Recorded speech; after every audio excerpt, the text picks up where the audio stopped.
Bom, gente, dá um registro aqui também que a Secretaria da Mulher promove uma live sobre racismo e mulheres.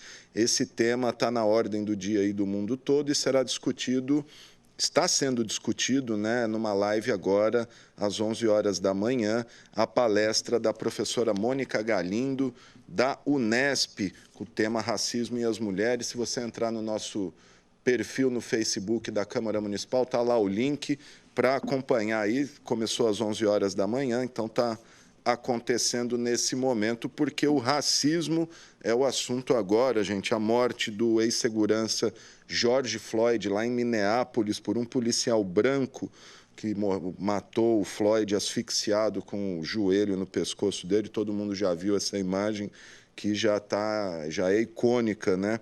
E essa morte aí segue motivando protestos no mundo todo contra o racismo estrutural, aquele que está enraizado nas sociedades.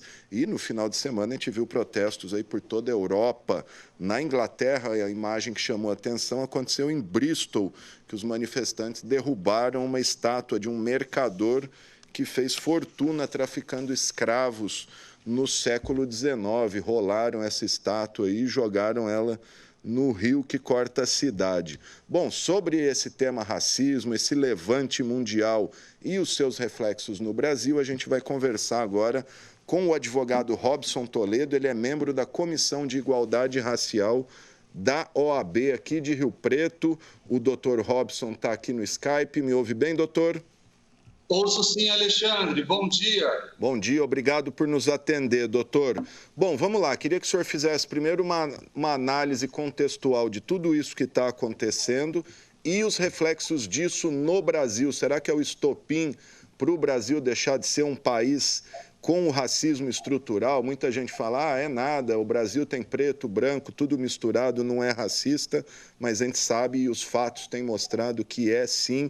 Queria que o senhor falasse sobre isso, doutor. Bom, Alexandre, o tema vem, né, aflorescendo aí, trazendo para que todos nós repensemos essa situação no mundo todo. Como você bem disse, né, o racismo ele acontece de forma estrutural, né, no mundo todo, tanto aqui no Brasil, e o caso da morte do George Floyd, né, reacendeu esse tema e trouxe todo esse ímpeto aí de forma bastante interessante para muita gente, né, para o mundo inteiro agora está falando nessa situação. Realmente foi um caso muito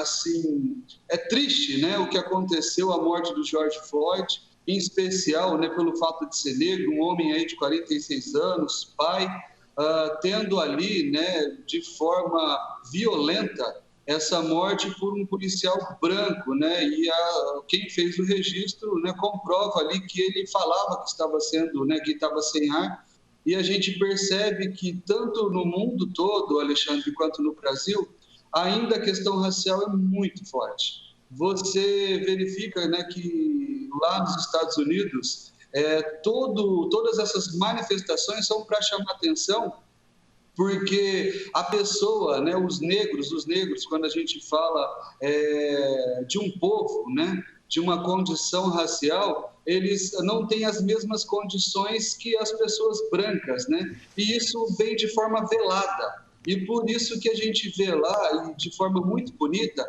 todas as cores, todas as raças se manifestando nesse sentido de que haja essa igualdade, porque a gente tem uma desigualdade e os movimentos antirraciais são muito, né, muitas vezes não conseguem essa promoção tão grande. Então, o caso do Floyd nos chama a atenção, sim, faz com que o mundo todo parasse para ver isso, e essas manifestações que iniciaram-se a princípio nos Estados Unidos tomaram conta do mundo inteiro. No Brasil, Alexandre, nós temos uma situação muito parecida, né? Você vê que até hoje nós não temos as mesmas condições para as pessoas pretas no mercado de trabalho, na educação. Desde que houve, né, a libertação dos escravos, né, a gente em 1988, a condição aqui do Brasil, sendo um dos últimos países, né, do Ocidente a fazer isso, favoreceu com que a maior parte dessas pessoas fossem morar em favelas, em aglomerados sem condições, ou seja, as mesmas condições de educação demorou muito para chegar aqui no Brasil. E com isso, todas essas pessoas elas ficaram à mercê da sociedade, ou seja, marginalizadas e de forma velada, né?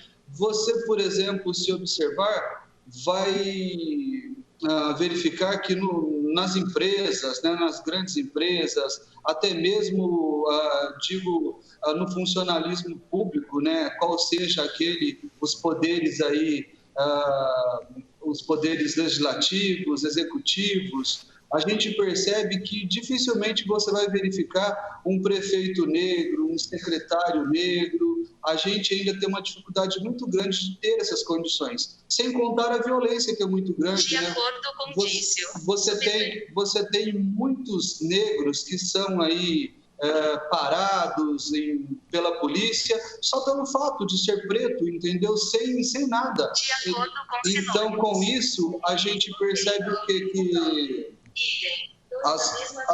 as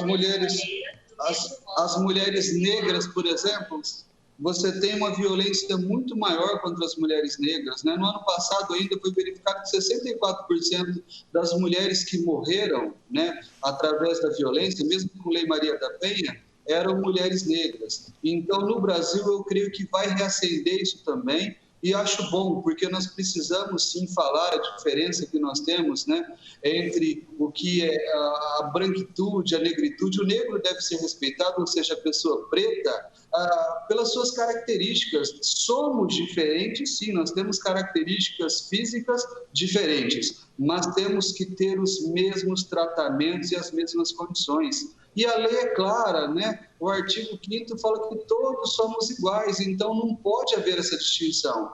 E mesmo que isso aconteça de forma velada, nós precisamos trabalhar para que a igualdade de condições se estabeleça de fato, né? E não de uma forma apenas na nossa imaginação. E o senhor acha que a gente pode ter uma esperança de um dia solucionar esse problema? Porque a gente vê no Rio de Janeiro, enfim, o caso do menininho lá, baleado dentro de casa. A gente sabe que nas comunidades os negros morrem ali aos montes, assassinados, vítimas de opressão, de preconceito. A gente teve o caso lá do garotinho que a mãe foi cuidar dos cachorros da patroa, e a patroa colocou o menino no elevador, ele caiu do prédio. Enfim, a gente acompanha isso. E aí tem o presidente da Fundação Palmares lá, o Sérgio Camargo, que, enfim, é um negro que ofende os próprios negros. Como sair desse estado de coisa, desse ciclo nefasto de racismo? Olha, Alexandre, é algo ainda que nós estamos caminhando para conseguir, né? Em algumas condições, essa ideia do racismo já foi bastante trabalhada, desde o fim do apartheid na África do Sul, do movimento muito forte, né, em 1960, com Martin Luther King nos Estados Unidos, onde a gente teve aquele movimento ali que fez com que as igualdades de condições fossem um pouco melhoradas. Por muito tempo, isso ficou, né, esquecido, né, adormecido. E eu creio que, nesse momento, a gente vai estabelecer essa conversa de novo, esse diálogo que se faz necessário. A minha até opinião pessoal é que um dia isso vai acontecer, porque a gente vai verificar que a cor da pele não nos diferencia como seres humanos. Somos todos seres humanos, independente de qualquer coisa. E aí, com essas situações, né, mesmo que no dia a dia que aconteceram, né, como essa morte da criança nos Estados Unidos, essa criança que caiu do prédio, né, que chama atenção para identificar se é uma condição racial ou não, eu penso que agora toda a sociedade vai começar a estabelecer, vai começar a conversar. Nós vamos verificar que que empregadas domésticas necessariamente não têm que ser negras, né? Nós vamos estabelecer que o policial, mesmo quando você disse, né, mesmo aquela pessoa que é também preta, ela precisa perder, de certa forma, essa condição que a sociedade trouxe para ela, que ela não consegue verificar uma diferença, né? Então, ela mesmo, muitas vezes sendo uma pessoa preta, ela considera que aquele outro ser, aquele seu semelhante de cor, ela não faz com que ele tenha as mesmas condições. Então, isso veio que de forma velada e estrutural. E assim, penso eu, que nós vamos estabelecer a partir disso, a partir desse diálogo, nós já vimos, a gente já vem fazendo pela OAB, né? O ano passado nós trabalhamos muito junto com a OAB, com o SESC, com a Prefeitura, trabalhando fortemente aí no movimento pela igualdade racial, em especial no mês de novembro.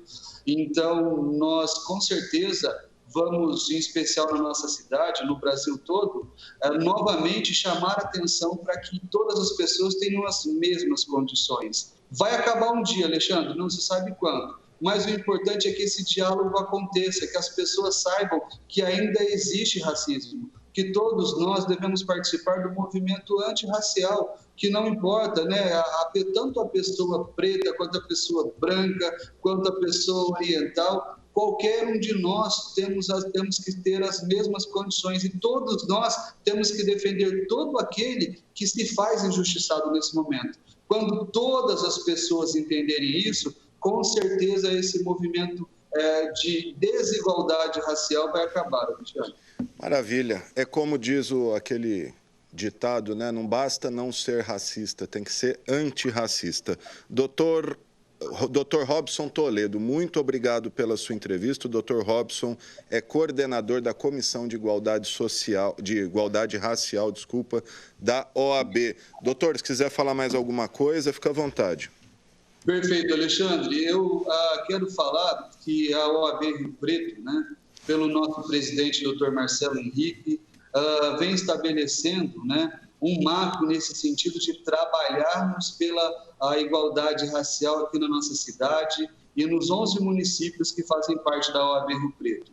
A gente vem trabalhando com uma comissão bastante atuante para que exista essa promoção de igualdade racial em todos esses 12 municípios que compõem a nossa subseção, trabalhando também com toda a nossa seccional, né, que é São Paulo, junto com o nosso presidente Caio Augusto, para que todas as pessoas entendam e busquem os seus direitos, né? As pessoas pretas, elas devem entender quais são os seus direitos diante da sociedade atual, devem buscar os seus interesses, né? Devem buscar educar-se para isso. E até, Alexandre, a OAB vem promovendo desde o ano passado, né, no movimento de igualdade racial, com que todas as escolas, né, porque uma lei estabelece que todas as escolas devem ter a educação racial, e não aquela educação, né, que a criança vê lá, estabelece em uma folha só quais são as condições do negro, desde a libertação dos escravos no Brasil, mas desde a condição dos escravos que vieram para cá, mas em todos os momentos. Então, a OAB vem promovendo isso, vem buscando junto às prefeituras para saber se está implementada o exercício dessa lei para que não haja diferença alguma e que isso comece na educação básica do ser humano, comece lá na escola, onde a gente verifique que não existe, né, que a desigualdade não deve ser estimulada, deve ser estimulada a igualdade. E por isso eu agradeço, Alexandre, por esse programa muito bom da TV Câmara, por esse apoio, né, que nós recebemos aí da OAB Rio Preto, e agradecemos e, com certeza, pedimos que toda a população engaje nesse momento no movimento antirracial. Né? Como disse o próprio Martin Luther King, né? Que o nosso sonho é que um dia as pessoas não sejam julgadas pela cor da sua pele, mas sim por aquilo que elas realmente fizeram de certo ou errado na sociedade. Muito obrigado, viu, pela participação e por participar desse conceituado programa.